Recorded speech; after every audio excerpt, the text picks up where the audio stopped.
Thank you very much. Oh, this microphone sounds much better, but the other one helped me speak in more bass. So I'll take 5 questions from you, dear journalists, and we shall call it a wrap.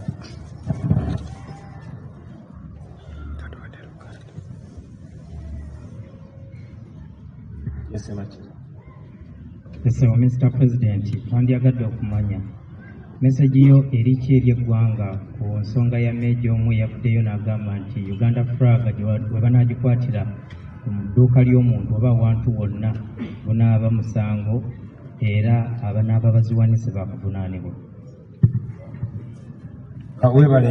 Maybe if I may translate your question in English so I can answer it both ways. Sematimba Bwejire is asking for my comment on one UPDF serving officer called Major Kuteesa, who was captured on camera telling goons that are named ghetto structure that anybody that is seen having a national flag in their house or shop, they should be robbed. Now, for context, Major Kuteesa is working with Damulira. Kuteesa and Damulira were tasked by Museveni to build a group of goons across the country. Those goons were seen on camera robbing people on the streets of Kampala, beating people, and one of the women they beat died, but no justice was served. This is a group of criminals that are picked from different ghettos, and some are picked from prisons and told that for them to have their freedom, they have to do the dirty work for the regime. And indeed, these are the people that you have seen on camera covering their faces, protected and guided, sometimes commanded by police and the military to brutalize Ugandans. Now you saw Major Kuteesa among them, telling them to beat people, and not only beat, but telling Ugandans that anybody who is found with the national flag hanging anywhere in their businesses are going to be robbed by those goons. My answer to them is, you cannot intimidate the people of Uganda. There are laws, and at the right time, when the rule of law is restored, you that are abusing office and embarrassing the national uniform, you will answer for it. Now, to the people of Uganda, I say to you that you have every right to fly the national flag in your business. Hang it in your shop with pride.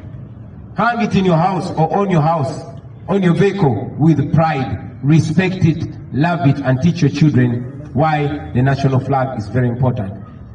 And anybody that attacks you, if any robber, anybody, any goon or any criminal attacks your business to rob you on account of having a national flag, you have every right to defend yourself. And I call upon the people of Uganda to stand together and defend their fellow Ugandans whose businesses are being raided and attacked and robbed by thugs and criminals. You have every right to defend yourself with anything you can land your hands on. Kino kanchide mu Uganda. Sematimba Bwejire abuziza kyenjogera ku munnamagye omu gwe bayita Major Kuteesa eyalabiddwa ku mikutu ng'alagira gurupu y'abayaaye n'ababbi ng'erawoninga bannayuganda nti munnayuganda yenna anaasangibwa ng'alina bendera y'eggwanga mu dduuka lye oba mu bizinesi ye nti ababbi bagenda kujja bamubbe. Poza okukibakubira mu ttooki n'okukyangaza obulungi, Major Kuteesa, Major Emma Kuteesa, musirikale w'eggwanga erya UPDF ali ku ddaala lya Major. Naye Kuteesa ne Christopher Damulira balina omulimu gwe badde bakolera Museveni nga beetolola eggwanga lyonna nga bagenda mu biseguusi oba mu geto ez'enjawulo nga bakuŋŋaanya abamenyi b'amateeka ababbi n'abakozi b'ebikolobero. Abamu bagenda mu makomera ne babajjayo ne babasuubiza nti singa banaakolera gavumenti ya Museveni emisango emirimu egyo emicaafu egiri egy'omu okutulugunya abantu, okuba abantu naddala ab'opozitioni, bajja kuba tebalina musango era gavumenti ejja bakuuma. Era be bayaaye n'ababbi n'abatemu be mwalabako nga Museveni agenda okwewandiisa nga bayita mu kibuga nga banyagulula abantu nga bakuba abantu. Omukyalo omu gwe baakuba yafa n'okufa. Mu be banyagulula mwalimu ne Jessica Lupo, naye tewali musango gwonna gwe baabagulako. Kaakati kubanga bannayuganda batandise okweyagalira mu bendera yaabwe, Meja Kuteesa yalabiddwako ng'akubye olukuŋŋaana ng'alina abo abayaaye ng'abalagira ng'erawuninga bannayuganda nti munnayuganda yenna n'asangibwa ng'alina bendera y'eggwanga mu bizinesi ye tibagenda munyagulula. Kino kye ŋŋamba Meja Kuteesa n'eddamulira n'abo be bakolera ti mmwe abali ku likodi nga muvugumaganya yunifoomu y'amagye g'eggwanga nga mulagira abamenyi b'amateeka okola ebikolobero, njagala mumanye nti kino tekikoma kati. Ku kiseera ekituufu ng'enfuga ey'amateeka eddiziddwawo mu Uganda mujja kwanukulira ebikolobero bye muli mukola kubanga biri documented ku kamera. Era njagala n'okulabula abaana ba ghetto abali eyo bwe bakozesa mu butamanya ti abo babakozesa ne bajja kumala babasuule mu kinnya. Ensobi mwalaba kye bakola Zebula ne kye bakoze bannaffe abalala bangi nnyo. Mu kiseera kye kimu njagala okutuusa obubaka eri bannayuganda mwenna abatulaba. Okusookera ddala ddembe lyammwe sina ddembe naye buvunaanyizibwa bwaffe okwagala bendera yaffe, ogyeyagaliramu, okugyagaza abantu, okugiwa ekitiibwa n'ogyenyumirizaamu. Era njagala okubasaba bendera y'eggwanga giteeke buli w'osobola mu njuyo, obeere ng'ogirabako ng'oddamu omwoyo gw'eggwanga, ogiyigiriza abaana bo, ogyagaza abaana bo, ogyagaza emikwano gyo, na buli atamanyi bendera y'eggwanga kyetegeeza gimuyigirize nti eno bendera si ya muntu, si ya kibiina kya bufuzi, wabula eno bendera ya ggwanga. Buli omu oba owagiraani oba ofaanana otya kasooba ng'oli munnayuganda, eno bendera ogiinako omugabo gwe gumu era ekwesa ekitiibwa kye kimu. Mu kaseera ke kamu njagala okukunga bannayuganda mwenna abali eyo nti bwe mulaba omuntu yenna, omubbi yenna, omuzigu yenna oba omumenyi w'amateeka yenna ng'alumbye munnayuganda, ng'alumbye edduuka lya munnayuganda oba ennyumba ya munnayuganda, okulinyagulula kubanga alina bendera y'eggwanga, mumukoleko ng'amateeka bwe galagira. Ate oba tubakunga okuyamba bannayuganda bannammwe okubalwanirira n'okwerwanako ng'omubbi yenna abalumbye ne bw'aba tabalanga kubeera na bendera ya ggwanga. Naye ate omubbi omutemu alumba bizinesi yo ng'akulanga kwagala ggwanga lyo. Njagala obakunga mwenna bannayuganda ne bwe baba tebalumbye bizinesi yo naye n'olaba ng'abayaaye ng'abatemu ng'ababbi balumbye bizinesi y'omuntu nga baginyagulula okwagala ensi ye, mwenna mwegatte mukole kyonna kye musobola okumutaasa n'okwerwanako kw'abo abatemu ababbi. Kwata kyonna ky'osobola nga munnayuganda amateeka gakukkiriza okwerwanako. Kiba kya busiru nnyo okuleka omumenyi w'amateeka, omutemu, omubbi okutulugunya bannayuganda. To all of you Ugandans, it's unfortunate that the country is slowly but steadily being handed to criminals. When your safety, when your nation, when your security is in the hands of criminals, you have every right to defend yourself. In any case, the Constitution provides that you must use everything possible within you and around you to defend the Constitution and to defend yourself. So mwerwaneko mu ngeri yonna esoboka. Abo ababbi mubasobola, ekibabbisa kubanga tebalina maanyi na mutima gusobola kwekolerera, oba tebasobola kwekolerera tebasobola na kwerwanako, tebasobola na kubatulugunya. Mukolanga kye musobola kyonna okolanga ky'osobola kyonna munnayuganda munnange olaba ng'omumenyi w'amateeka ng'alumba munnayuganda munno olw'okubeera ne bendera.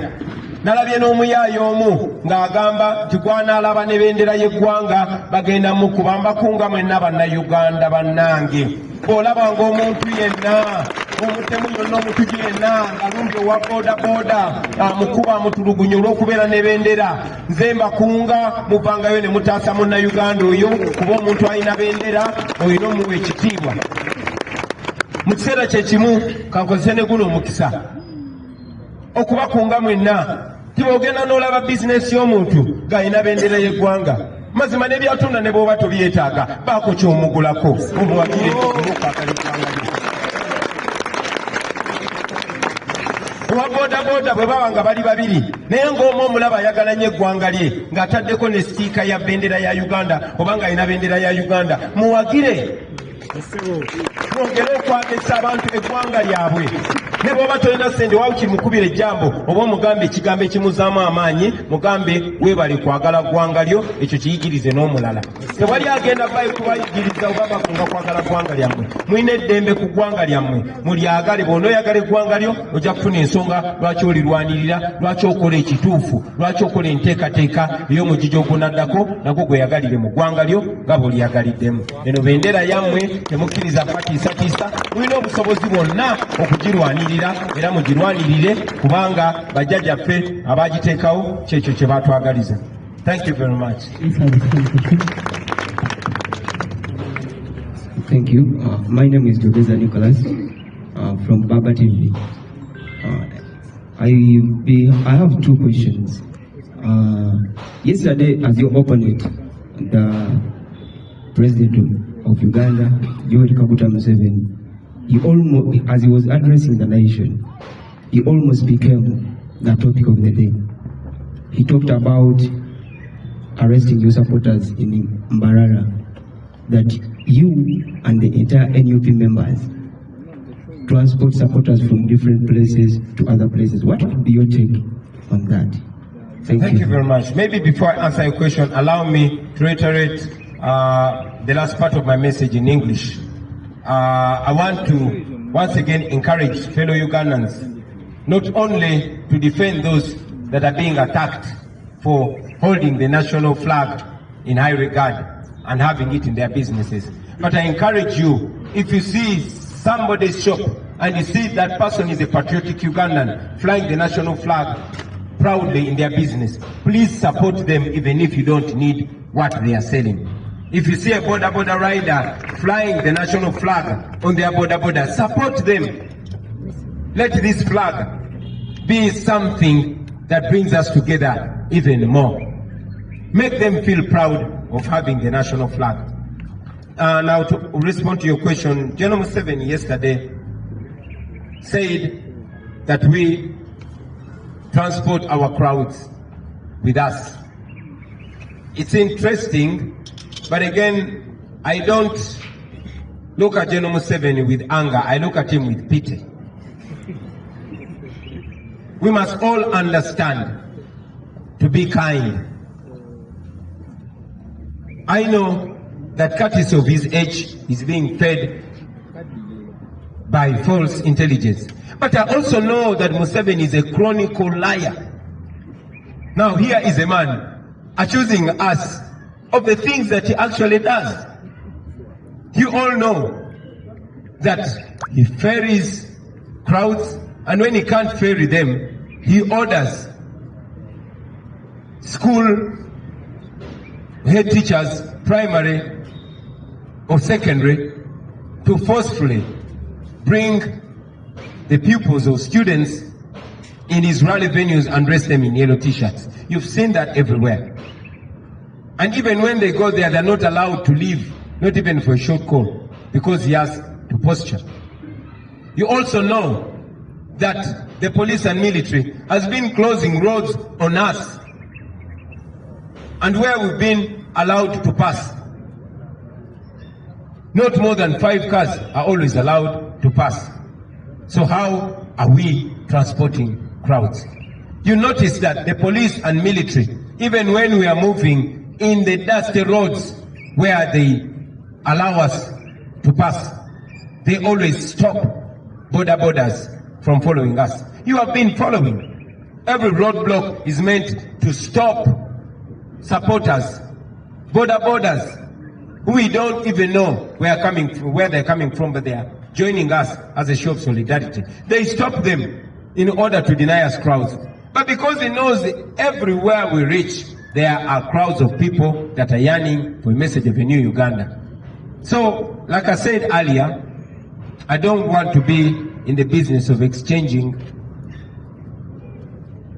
accusations with General Museveni. In our culture, we are taught to respect elders even when they don't respect themselves. Thank you.